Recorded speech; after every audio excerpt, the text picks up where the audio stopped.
Hey guys, this is Dr. Greg Rose. I want to talk about the new RacquetFit certification for tennis. A lot of people have been asking me to kind of describe what's the difference between this and what we do at TPI.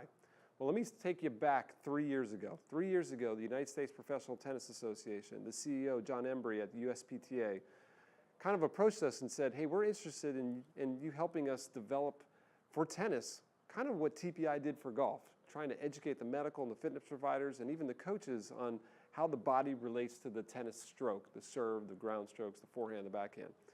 And this adventure has been a 3-year adventure, bringing together some of the greatest minds in the tennis world and from the sports performance, physical conditioning world.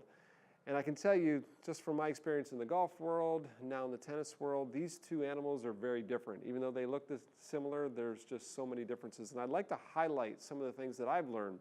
And when I work with a tennis player now, I think some of the obvious differences are this. So first and foremost, golf is performed in a square stance, right? There are some rare occasions where your stance is off, but you're always in a square stance. Tennis, in general, the player is always moving and has different types of stances.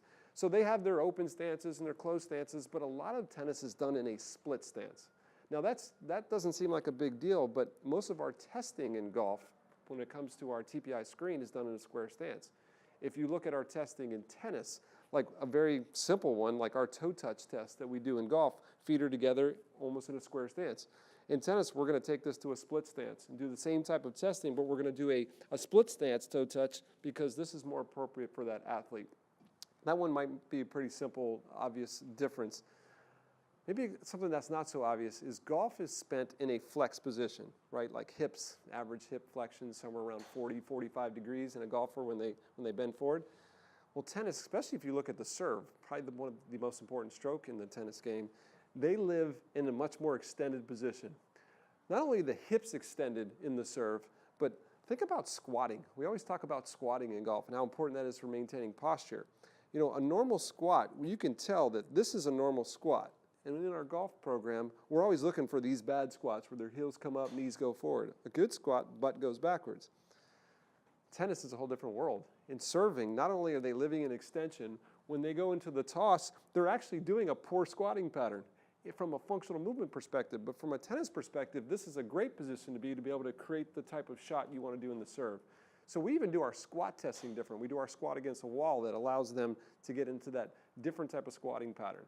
So literally what we've learned is that we've got to look at the athlete, each sport, completely different to try and be able to predict what they do in their serve. And if you remember, that's what TPI is all about. Our level 1 screen is trying to predict what a player does in their golf swing. I want to know, is your shoulder affecting your golf swing? And if it is, how is it going to affect your golf swing?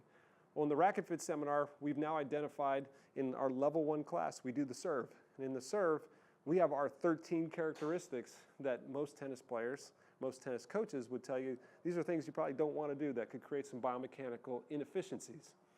To be able to predict which of those things that you do, I need to be able to evaluate the athlete.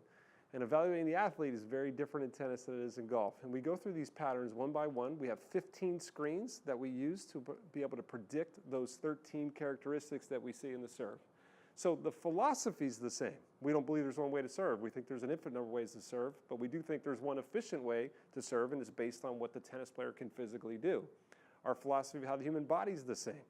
The goal here now is to be able to do a tennis-specific screen, identify which limitations are affecting their serve, and be able to predict what they're doing so that we can build not only performance programs, but give the coaches advice. That's the new RacquetFit seminar. If you're interested, just go to RacquetFit.com, and hopefully we'll see you at one of those seminars here in the future.